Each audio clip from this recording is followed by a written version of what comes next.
Seguimos con Primera Página.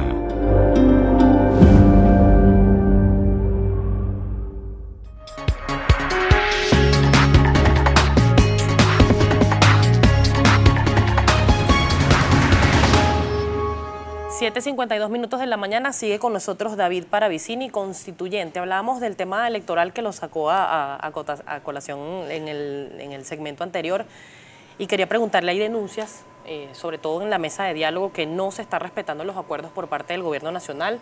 Por parte del gobierno nacional se dice que hay influencia del gobierno de Colombia y de Estados Unidos en decisiones de la oposición. ¿Qué expectativa positiva puede haber en esta mesa de diálogo, tomando en cuenta en que primero se está planteando un escenario electoral presidencial que corresponde para este año, pero por otra parte hay un silencio también del CNE que no muestra el cronograma y en teoría se deberían hacer antes que termine abril? Bueno, el espacio de tiempo lo hay, por supuesto, que hay una decisión del Ejecutivo Nacional, del presidente, que es el candidato oficial del PSUV, para que crear las condiciones para que la oposición termine de tomar su decisión de manera autónoma. El proceso es un proceso electoral conforme a las leyes venezolanas.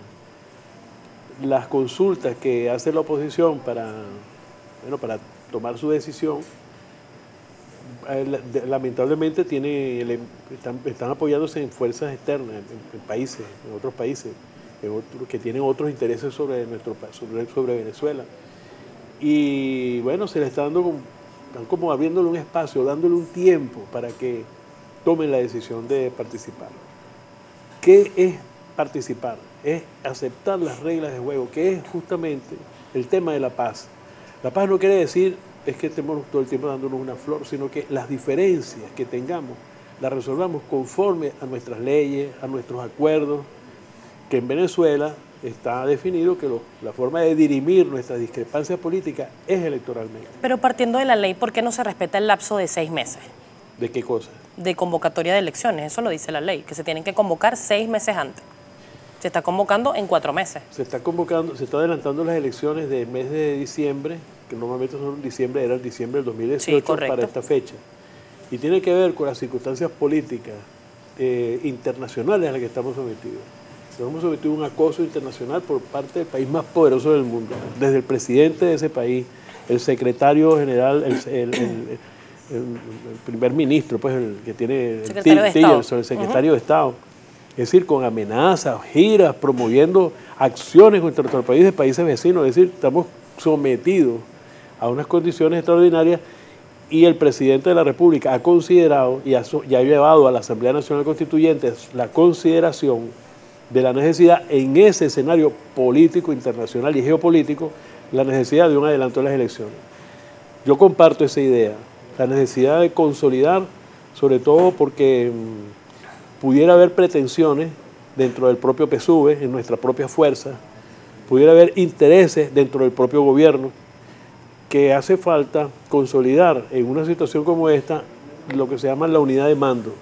Si no puede haber discusión ni dentro del PSUV ni en el gobierno sobre quién dirige este proceso de enfrentamiento al país más poderoso del mundo y que tenemos que hacerlo con un liderazgo consolidado y ratificado políticamente. Para mí eso justifica el proceso de adelanto del proceso electoral presidencial. ¿Y cree, constituyente, que con estas condiciones económicas y sociales y políticas Nicolás Maduro es el mejor candidato del PSUV? ¿No puede haber cabida a otro que tenga aspiraciones también? Yo estoy absolutamente convencido de que Nicolás Maduro, ensayar con otra persona, nada más de un punto de vista de general, pero además Nicolás Maduro en lo político ha demostrado tener unas cualidades extraordinarias. La forma, su iniciativa de convocar a una Asamblea Nacional Constituyente, resolver el problema ese que teníamos en las calles, del tema del conflicto que se creaba que no tenía salida, porque militarmente pudiera haber sido aplastado, pero no es la forma en que el proceso político chavista y revolucionario se ha propuesto enfrentar, que no es con la violencia, tratar es justamente con la paz, con los juicios, con que la gente responda en cuanto al tema. El tema de la calle.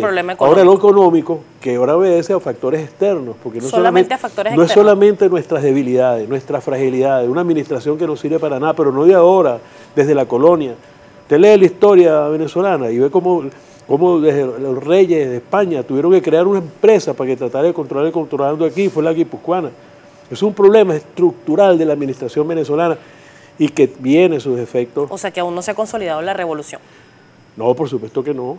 No, por supuesto, es un proceso. Eso no es no es que tú llegaste así como, no, ya llegué al segundo piso, no. Es un proceso que tiene formas y problemas que enfrentar que son de diversos tipos. Entonces, este tema ahora de lo económico, para lo económico, que es lo fundamental, ante la amenaza y la agresión de los Estados Unidos, hay que buscar una nueva plataforma financiera. Y el presidente de la República tiene años en esto. Hay que rescatar PDVSA, que todavía estaba en manos no solamente de gente corrupta, sino de gente de quinta columna, trabajando para cerrar y quebrar la industria. Fue una debilidad quizás no supervisar como era debido PDVSA y dejarla llegar a estos niveles que tiene en este momento. Pero quería terminar de la parte económica. ¿Cómo no? Entonces, esa parte económica, o sea, de resolver el tema económico, no es solo unas medidas que se de los precios acordados, sino tiene que haber una nueva plataforma financiera, seguridad para aquellos que van a traer sus inversiones, sientan pues, que va a haber una retribución a su trabajo y al esfuerzo que hacen. Es decir, son una serie de asuntos que hay que hacerlo con una plataforma distinta a la que hay. El tema de PDVSA y el tema del tema agrícola son los otros dos sectores, porque para conformar un país que supere esa Venezuela atrasada que estamos hablando, tiene que ir hacia una Venezuela productiva. Que aunque nosotros tenemos un sector productor importante, no obstante, el 80% del total de lo que consumimos es importado, bien sea como insumo de la materia prima para las empresas o de consumo final.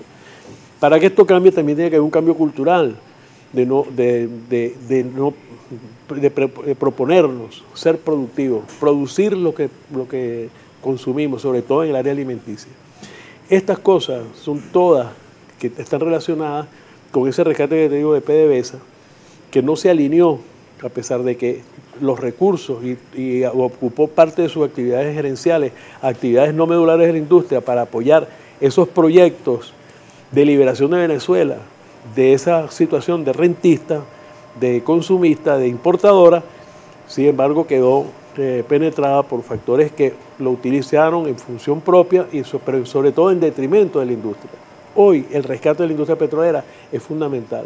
Si pudo haberse hecho antes, yo también creo que sí, pero es una discusión que ya, como se está dando, están los hechos dando, lo que hay es que apoyarle y darle todo el respaldo al presidente en ese tema del rescate de PDVSA, que por cierto, hoy en la Asamblea Nacional Constituyente se va a discutir los nuevos estatutos de PDVSA, porque los estatutos de PDVSA son los mismos del año 1975. Y hoy por primera vez en la Asamblea Nacional Constituyente vamos a discutir con los trabajadores y las trabajadoras de PDVSA el nuevo estatuto.